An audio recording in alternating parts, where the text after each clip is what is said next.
How's it hanging, dudes? My name is Sean and welcome to another Jurassic World Evolution video.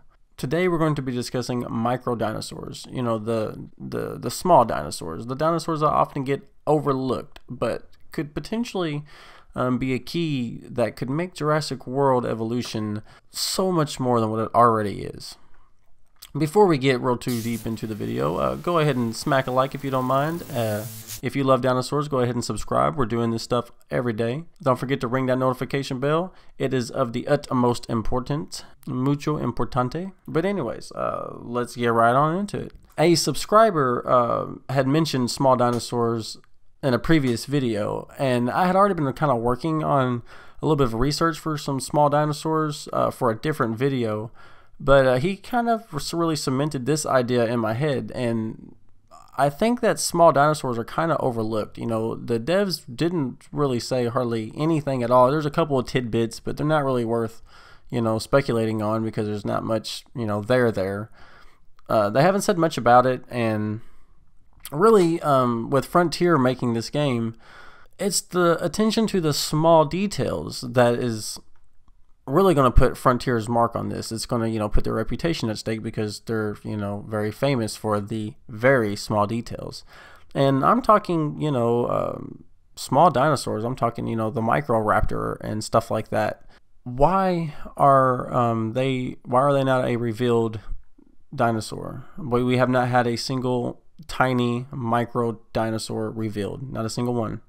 So today let's go over some ways that they may incorporate small dinosaurs into the game, be it add-ons, DLC, you know, just future free content that they're going to be adding. Even in zoos, you know, there's amphibian houses and, you know, aquarium houses, you know, for the tiny animals, you know, the small salamanders and stuff like that. They're really small, really huge habitats inside of a large enclosure. Why is there not something like this in Jurassic World Evolution? We don't really know just yet. We haven't got, you know, we haven't seen much gameplay too far into the future, and nobody has said much about it. But if you're going to be building a park, why wouldn't you have, especially, you know, I mean, this is a dinosaur zoo, right? So there are very small creatures, and you can see plenty of small creatures in, you know, Jurassic Park and the Jurassic World series. So who's to say you can't have something like a Compsognathus? A Compsognathus is a genus of small bipedal carnivorous theropod dinosaurs. Members of its single species, Compsognathus, it's a tough one. It's a tough one to say, guys. It could grow to be around the size of a turkey. Now, that would be pretty awesome to have in an indoor enclosure. You could have it in an outdoor enclosure. It could be one of the smaller enclosures. You know what I mean? It'd be awesome for a starting park, a really cool attraction. These things aren't really, you know, people friendly. They'll tear you to shreds, especially, you know, with them being in large packs. But who's to say you couldn't have something like Albertodromeus Centaurus? Paleontologists from the United States and Canada have discovered a new species of dinosaur, the smallest herbivorous dinosaur known from Canada. It lived in what is now southern Alberta in late Cretaceous, about 77 million years ago. Who's to say you couldn't have something like this little bitty thing like that, just walking around in between the guests? I mean, they're really small. I mean, if anything, the guests would step on them and hurt them. You know what I mean? So it's like, eh. And even in Jurassic World, you know, the first movie, Jurassic World, technically the fourth in the franchise, you see little kids riding trikes, little baby trikes, you know what I mean? And I know the devs have said that, you know, dinosaurs really shouldn't roam out of your enclosure because, you know, even with herbivores, particularly the larger ones, because that's the only thing we had heard about it, you know, even them, they could brush up against your park guests and, you know, scare them or even hurt them and stuff like that with not even meaning to or having any, you know, bad intent. So it's better just to keep them in their enclosure, and that would make sense. A huge, you know, 1,000-ton lumbering dinosaur, you know, trying to go get a bite of a nearby tree, just tramples you, just trying to get something to eat. You know, didn't mean to, but it happens, you know, you're roaming around. It's hard to say, but small attractions with baby dinosaurs where small kids can go in. That would be an attraction in the game that would be very appealing to have. Yeah, like all the enclosures and the dinosaurs are really cool, but what we think there might be close to 40 dinosaurs total that might be in the base game. So if you think about it, on all these islands, that's a lot of repeating dinosaurs. You know what I mean? So there's going to have to be like these little bitty small attractions that you get to place around your park. I mean, even in a regular zoo, there might be a carousel. You know what I mean? Something like that. You know, or a water show, much like the Mosasaurus. I mean, of course, I know where there's not any kind of water stuff in the game as of yet, and they haven't spoke about much. But there's that stuff in other similar games. So I'm excited to see what Frontier has put into the game, what we might be able to see, what they have planned for us, as opposed to that. Like, you know, the guests could just walk up into a building that's, you know, labeled Microraptors, and they can see an enclosure full of these little bitty raptors just roaming around, right? So just real quick, let's go over the Microraptor. With its feathers and 4 primitive wings, you can count them. Look, there's 4 of them there.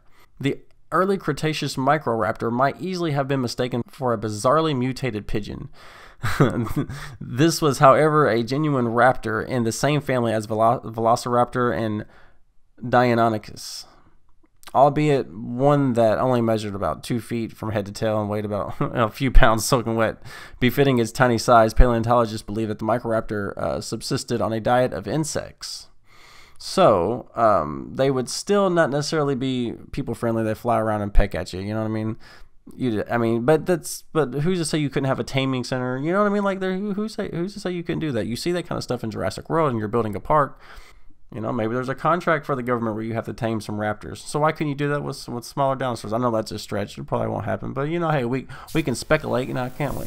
So anyway, that's the Microraptor. So let's see, like another scary dinosaur that you can see in could be in a very large indoor enclosure. So the smallest tyrannosaur is a DeLong. It weighs up to about 25 pounds. The king of the dinosaurs, a Tyrannosaurus Rex, measured 40 feet from head to tail and weighed 7 to 8 tons. But its fellow Tyrannosaur DeLong, which lived over 60 million years ago, tipped the scales at 25 pounds max. And the object lesson is how plus-sized creatures tend to evolve from wee ancestors. Even more remarkably, the Eastern Asian DeLong was covered in feathers, a hint that you know, even the mighty T-Rex may have sported a plumage at some stage of his life cycle, which, you know, we know is pretty much a fact at this point. And you know, so hey, who's to say that little thing couldn't be roaming around? That's a nice little enclosure to see. I mean, you'd have to get something smaller than a goat for that thing to eat. That'd be a rough sight. It wouldn't be a one bite thing. So, you know, if you want to, if you really want to get into it, like there's the smallest armored dinosaur, the MinMe. The MinMe is a hard one to say. I'm sorry, even though it's so short, it's a hard one to say. The MinMe, 500 pounds max. You couldn't ask for a better name for a tiny dinosaur than MinMe. Even if its early Cretaceous ankylosaur was named after Australian MinMe crossing and not the adorable MinMe from the Austin Powers movies. The 500-pound MinMe may not seem especially small until you compare it to a later multi-ton ankylosaur like the Ankylosaurus. And judging by the wee size of its brain cavity, it was a bit dumb. You know what I mean? You know, a bit dumber than its famous descendants.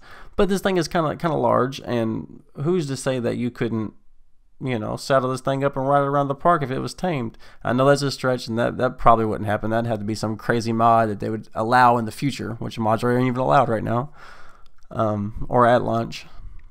But yeah, so who's to say you couldn't do something like that? Saddle that thing up and, you know, ride it around the park, have guests ride it in a small enclosure, something like that, if they were tamed. And because, you know, it's not, if it was tamed, I mean, why not? That'd be a cool attraction. I'd ride one. So, you know, we can go on to some more herbivores, something that you could see, you know, potentially not really hurting too much. The smallest duck-billed dinosaur, the Tethyschadros, is 800 pounds. This is insular dwarfism. That is a tendency of animals confined in island habitats to evolve to modest proportions. The 800-pound Tethys. I'm not gonna be able to repeat this, guys, and I do apologize. That is a very hard word. I'm gonna put it up on the screen, and you try to pronounce it. It's a rough one. I think I said it once. Was a fraction of the size for most hadrosaurs or duck-billed dinosaurs, which usually weighed 2 to 3 tons. On an unrelated note, it is only the second dinosaur to ever be discovered in modern-day Italy, much of which was submerged under the Tethys Sea during the Cretaceous period. Tethys Shedros. I can't do it. Moving on. Another side note, while I was researching some of these small dinosaurs, the hummingbird is a direct descendant of dinosaurs and hasn't changed much over the millions of years. Just thought I'd throw that in there. So yeah, these are some of the dinosaurs that could potentially be, in this game at a later date, or an add-on of some sort, future content, DLC, potentially.